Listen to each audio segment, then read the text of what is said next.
Visiting Kulai during one of Malaysia's biggest festival, the Chinese New Year, might just be one of the worst idea, or so I thought. Many eateries will shut down for the entire week, and while I expect some closure, I did not expect it to hit so hard. At first, it felt like a food lover's nightmare, but then I started to realize the truth behind the saying, when one door closes, another opens.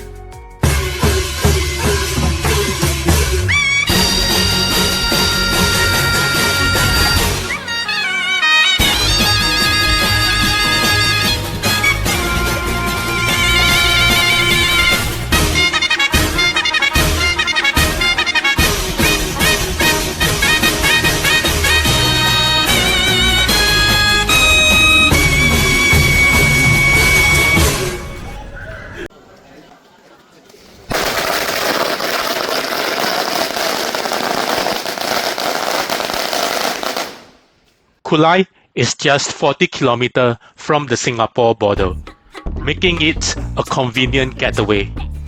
If you are traveling by public transport, your journey is likely to start off at Kranji MRT station, the nearest point to the Malaysia-Singapore land border.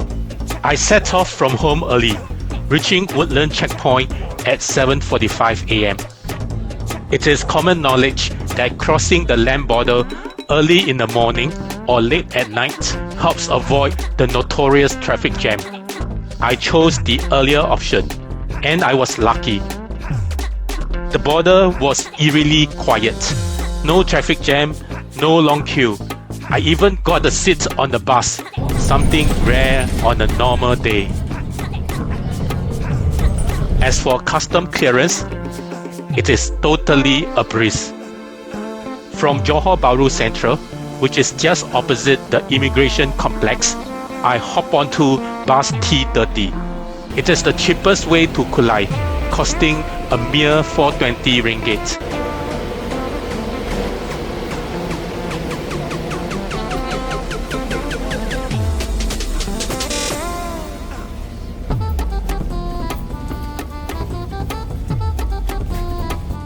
My friend and I got lucky with an immediate connecting bus.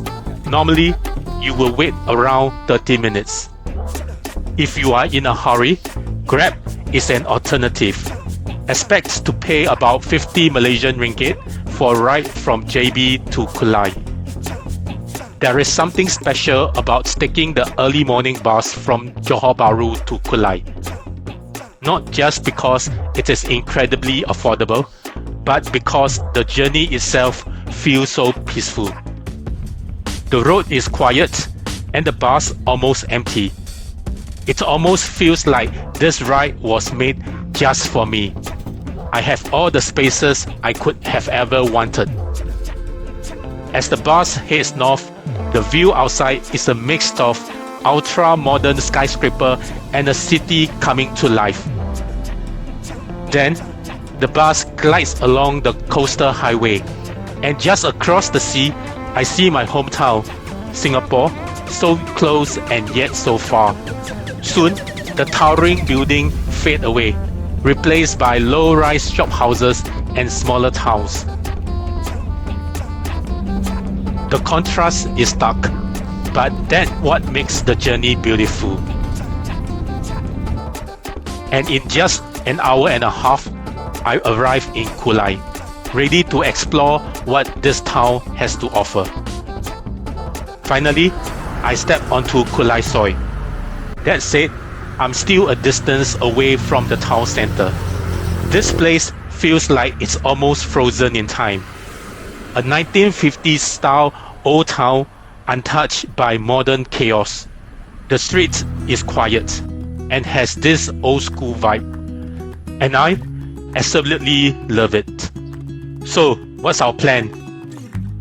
Put simply, just a classic Kulai style breakfast.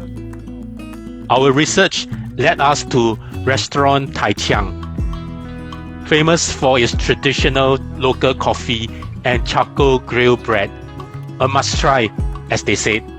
But The bad news, we are here during Chinese New Year and the shop is closed for an entire week. We expected some eateries to be closed for the holidays, but what we didn't expect was the silence. Kulai feels eerily quiet, like a town in deep slumber. Amidst the stillness, we stumble upon a hidden gem. A tiny old-school provision shop still standing strong. Peeping inside is like stepping into my childhood. I cannot believe it. They still sell childhood games I used to play with as a kid. I'm heading to my next pinned location on Google Map. Along the way, the only place that is open is a Chinese temple. I take a moment to offer a quick prayer, hoping for better luck ahead. Then, I continue my journey. Another spot I mark is the once famous Lao Ban Beancurd, a place that made waves a few years ago. I only come to realize Lao Ban originate from Kulai when I researched good food in Kulai.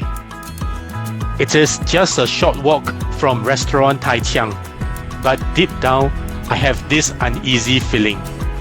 Will this eatery be open, or will we face another disappointment? Just as I fear, Lao Ban Beancurd is closed.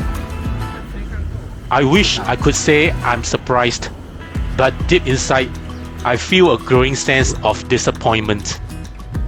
Still, my friend and I try to keep our spirits high. Kulai has to have something open, right?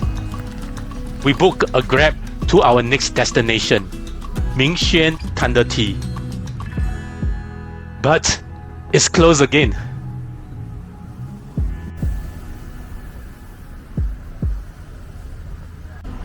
Even the Malay nasi lemak store, which we thought might be open, is not spared. Kulai during Chinese New Year feels like a town in hibernation. We originally intend to come to Kulai for a food adventure, but never expect to land in such a state. Is there still hope for a good meal? We pressed on, walking further into Kulai Old Town, hoping that somewhere, somehow, we will find an open eatery. But one by one, every spot we pin on Google Map turns into another disappointment. We definitely picked the wrong time to visit. Still, we have one last strand of hope. We will check out the older parts of town. If it's close to, then that's it. We will pack up and head back to Singapore. Honestly, we should have known better and planned for another day to come. Kulai feels like it is in deep slumber. But instead of feeling defeated, my friend and I keep our spirits up. But wait, is that another open place in the distance? Just when we thought everything was closed, we finally found an open eatery. Yun Loy, a charming old school coffee shop in Taman Kulai. And guess what? They have a wonton noodle that has been serving traditional wonton mee for the past 40 years. The moment I stepped in, I was hit with nostalgia. This old school foldable metal chairs, wow, I've not seen this for over a decade. This place feels like a time capsule, preserving the charm of classic coffee shop from the past. Finding this coffee shop felt like a small victory after a morning of closed eateries. And this bowl of wonton mee, totally worth it. My luck seems to have turned for better from this point after we finish our wonton mee. I stumbled upon a hidden cafe, Cafe Jufei. Located right next to Yun Loy Wanton Noodle, This cafe is tucked away on the third floor of an old building along Jalan Ismail. To find it, you have to go through an unassuming doorway, climb 2 flights of stairs, and leave your shoes outside before stepping in. Walking in, I felt I had stepped into a time machine, a world without modern hassles. Cafe Ju Fei means gathering over coffee, and it truly feels like a cozy friend's home. The cafe is filled with retro treasures. Cassette tapes, old figurines, vintage equipment, childhood comic book, and even a kindergarten graduation certificate of the cafe owner. Cafe Ju Fei's menu is very simple. Apart from beverages such as coffee, both Western and hand-dripped, floral teas and chocolate, I'm told that their pastries are made from the cafe. That impressed me. I ordered their latte, said to made with Ethiopian beans. I'm not a coffee connoisseur, so I can't feel if it's really from Ethiopia, but I can vouch for its smoothness. Definitely, it is better than the coffee vending machine from my office. The homemade pastries caught my attention. They tasted smooth and rich. And wow, the taste is absolutely splendid. A must try if you are here. Before leaving, do not forget to peep out of the third floor window. You get a relaxing view of Kulai Old Town. I could sit here all morning, sipping coffee, watching the world goes by. Next destination, Lorong Kita Wall Art. Wall art has become a signature feature in many old towns, and Kulai is no exception. Earlier, the friendly owner of Cafe Ju Fei told me about a smaller scale wall art spot, and that is just a block away from here. Google Maps says it's Lorong Kita Wall Art. Compared to the more famous Kelapa Sawit Wall Art, which is located about 5 minutes drive north of Kulai Old Town, this one is a lesser known and smaller in scale. While it is not as elaborate as Kelapa Sawit Wall Art, it's still a nice stop to admire some street art and snap a few pictures. Our next destination is a unique and spiritual place, Hua Guo Shan Temple. Located 13 km from Kulai Town, I had to convince my initially reluctant friend to make the journey. I told him, "This is a lucky place. Let's go and get a blessing."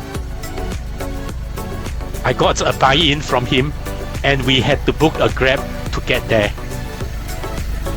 Hua Guo Shan Temple wasn't always well known, but in the 1980s, its fame exploded when someone discovered a deity statue while digging on the hill. The statue was later placed on a large rock at the foot of the mountain for prayer. Then came the miracle. That person won lottery shortly after. Words spread fast, and soon throngs of devotees came seeking wealth and good fortune. A temple was built to house the deity, and over time, this temple grew bigger and more revered. Due to its feng shui location, surrounded by mountains on three sides and water flowing through, Hua Guoshan Temple is now known as one of the most spiritual wealth temple in Johor. The main striking feature of this temple is the 12 zodiac animal statue perched on the hillside. The statues were crafted from local rocks, lime, bricks, and iron branches, giving the hill a natural and grounded aesthetic. Years ago, wild monkeys from the surrounding forest started roaming freely around the temple, playing on the roof, trees, and near the pools. Because of them, the temple was named Hua Guoshan, just like the mythical mountain from the Journey of the West, home of the monkey god Sun Wukong. I made my prayers, then descended to the hill ground to see the zodiac statue. But guess what? I was ambushed by monkeys along the way. I tried to keep my distance, but they were quite persistent. At the very top of the hill, a statue of Guan Yin sits gracefully, watching over the temple.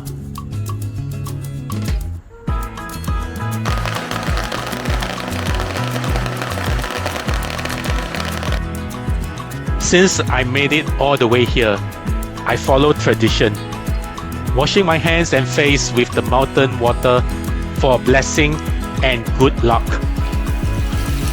This is a common practice among devotees, and I wasn't going to miss out. Since it is now Chinese New Year period, people are lighting firecrackers to welcome new luck and chase away bad luck. I am so tempted to try the firecracker, but I hesitated. The reason being, I've never done it before. Eventually, I mustered the courage, walked up to the store, and paid 42 Malaysian ringgit for 2 strings of firecrackers. Firecrackers are banned in Singapore since the 1970s. So for Singaporeans like me, it is exciting to experience this in small towns overseas. Since my friend and I are complete newbies when it comes to firing firecrackers, we asked the friendly store owner for help. We cheekily requested to arrange the firecrackers in a figure of 8, a symbol of good luck in Chinese culture. Look at how clumsy we are, both of us struggling to light our very first firecracker after decades of life. At one point, I even froze next to the firecrackers, unsure of what to do.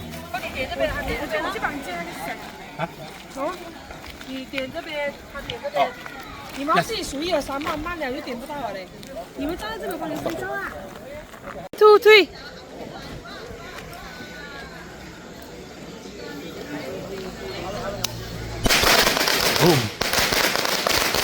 As the firecrackers went off, we couldn't believe it. We had just unknowingly ticked off something from our bucket list.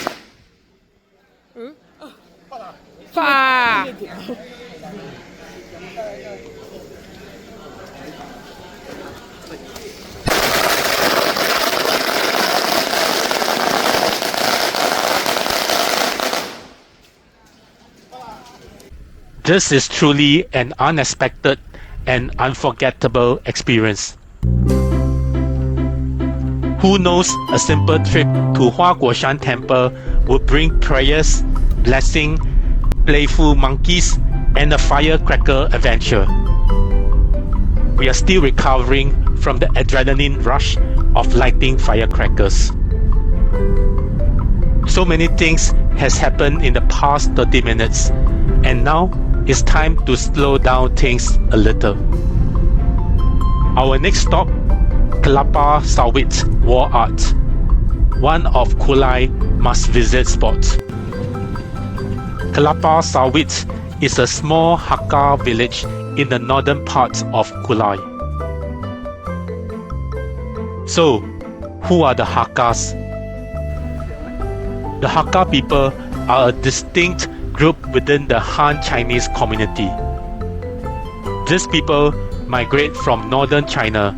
They eventually settling in southern China, Taiwan, and Southeast Asia, including Singapore and Malaysia.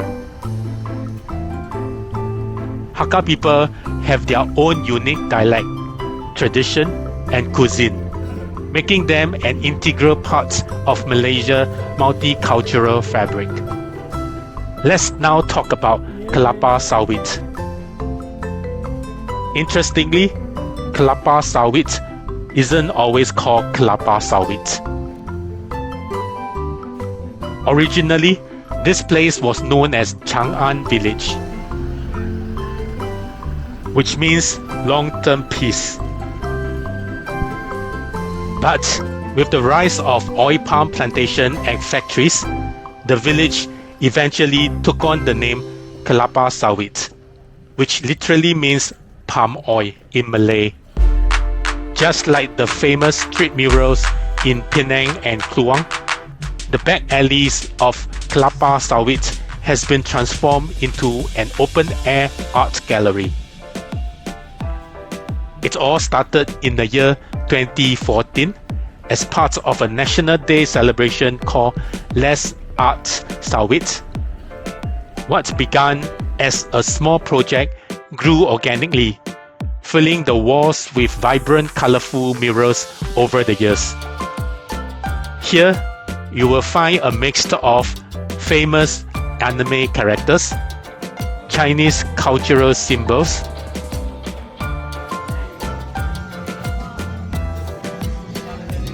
the 12 zodiac animals, even some Japanese elements are found here.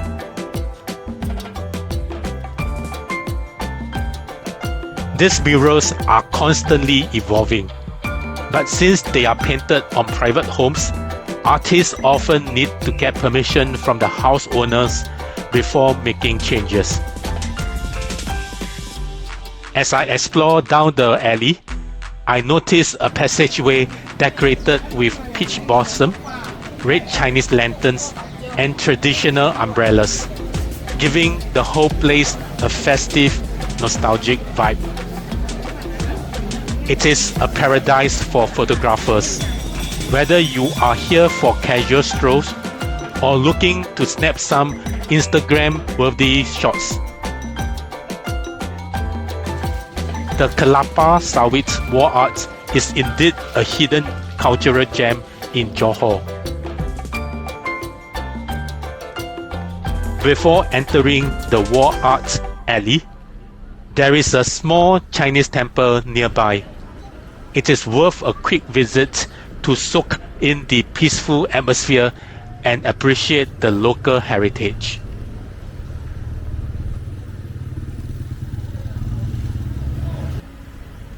Kelapa Sawit is not just about wall art.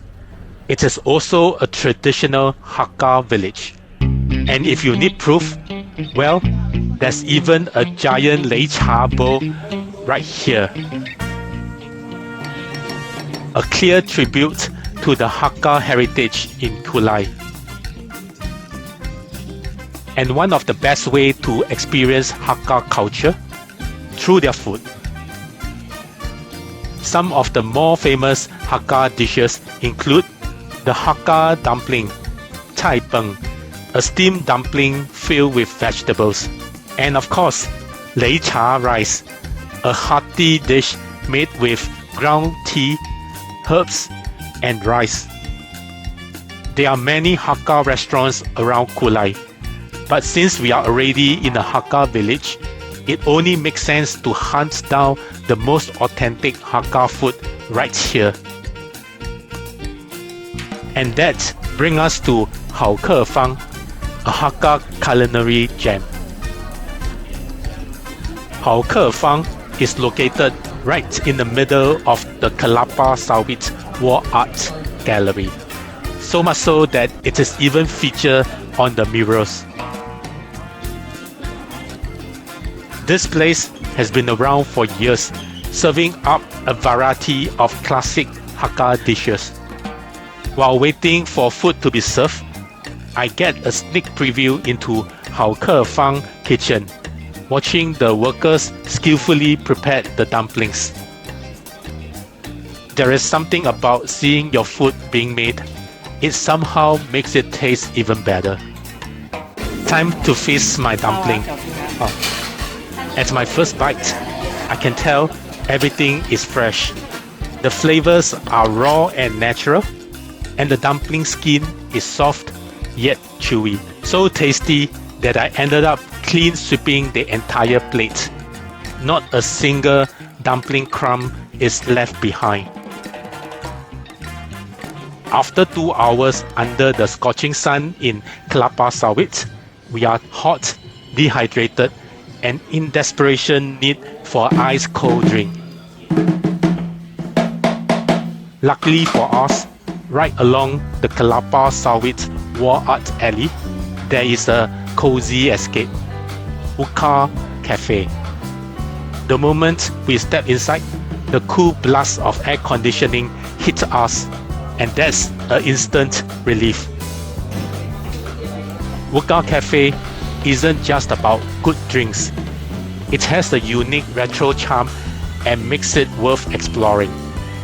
While waiting for our drinks, I take a quick tour of the two-story cafe. Upstairs of the cafe, it feels almost like stepping into a time capsule. There is vintage furniture all over, retro decoration, and even an old-school television set. It feels almost like a nostalgic throwback, adding a special touch to the cafe atmosphere. We are going for something cool, refreshing, and thirst-quenching. Just what we need to beat the heat. This is exactly what we needed. Our Kulai adventure is going exactly as planned so far. But after a whole day of outdoor activities, it's 2:30 p.m.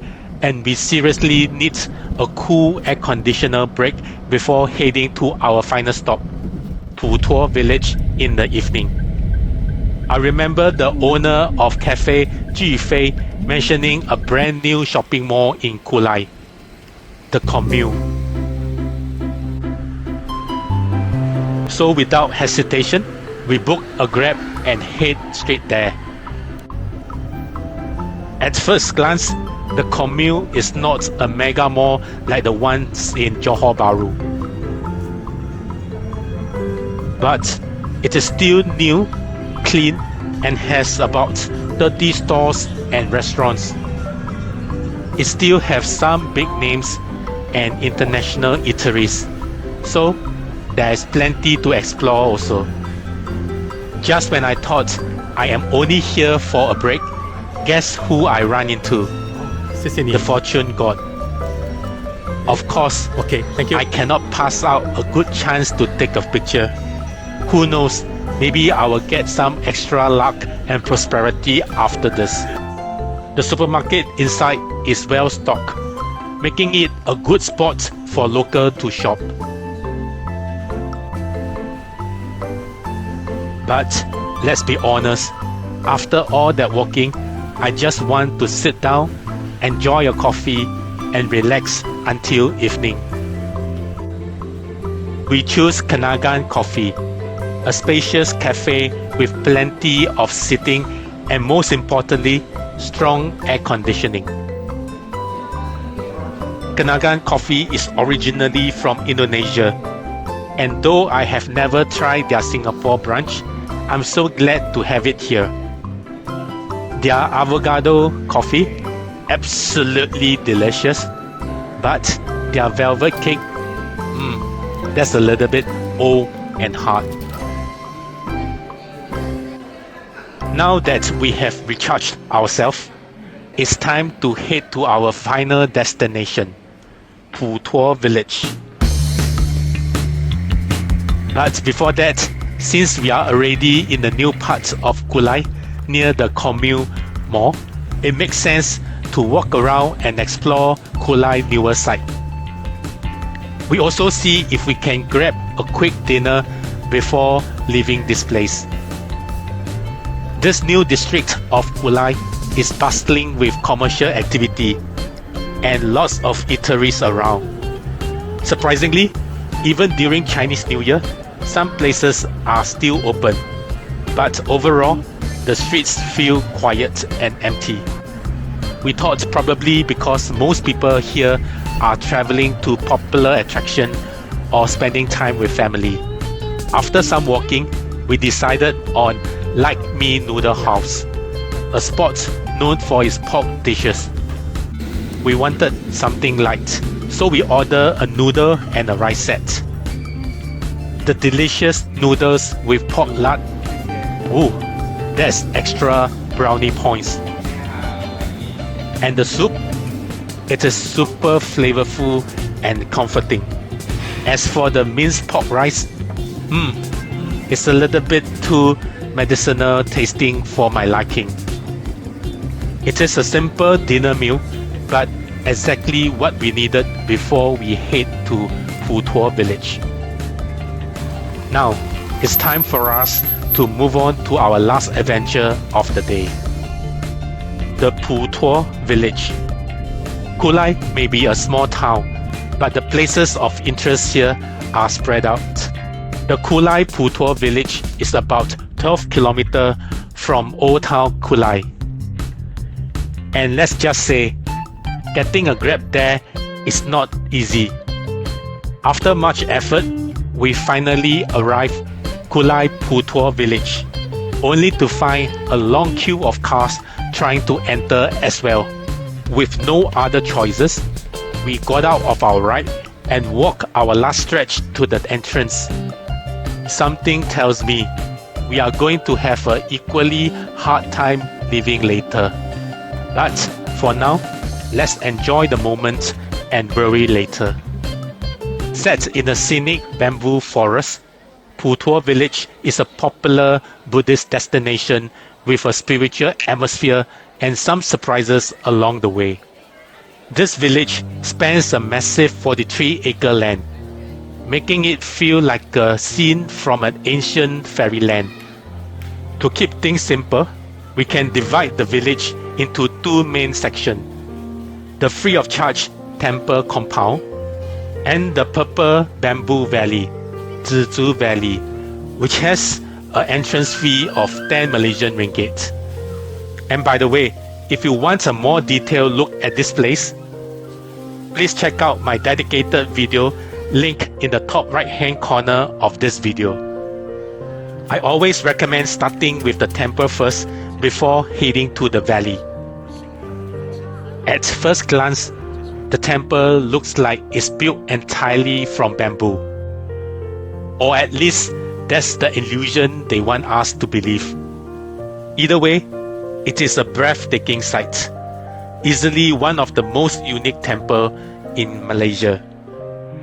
It has these massive bamboo pillars that stretches up to the temple roof. And you cannot miss that huge dragon sculpture, also made of bamboo. Walking into the temple, I can see a stunning Goddess of Mercy Guan Yin statue inside the temple. I read that this is actually the largest indoor Guan Yin temple in Southeast Asia. Putuo Village isn't just a place of worship. It is a spiritual sanctuary for those looking for peace and reflection. Outside the main temple, you also find a Datuk temple for the local deity worship. Further up the corridor, there is a Tibetan prayer wheel to spin one's blessing.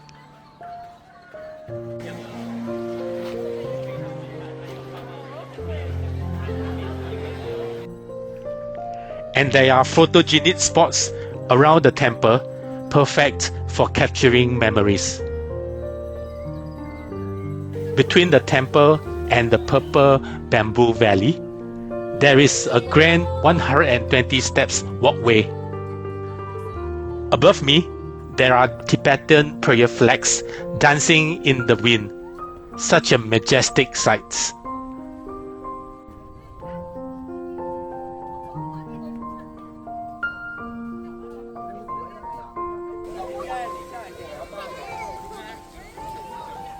At the end of the steps, we find bamboo themed eateries selling bamboo rice and bamboo ice creams.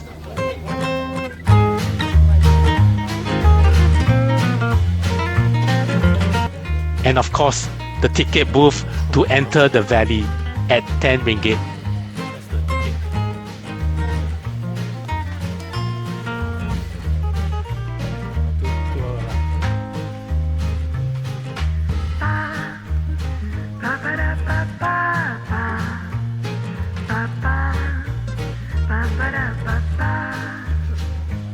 The Bamboo Valley is not just a scenic retreat, it is an ever-changing attraction.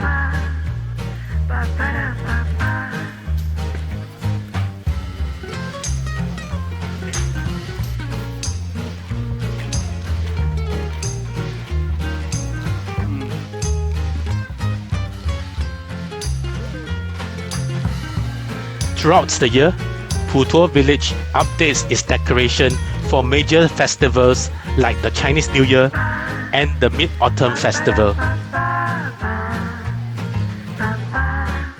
Usually, the village closes at night, but during festive season, it stays open with stunning night lights.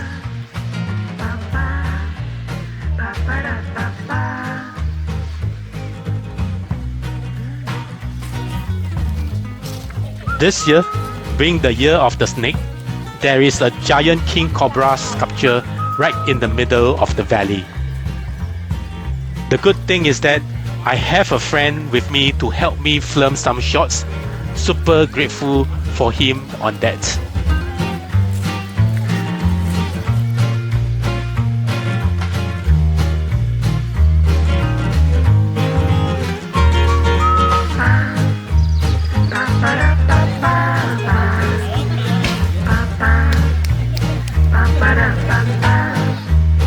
Originally, we wanted to stay till nightfall and witness the village light up. But remember my hunch about transportation issue? I am right on that. It takes us almost an hour to find a ride back.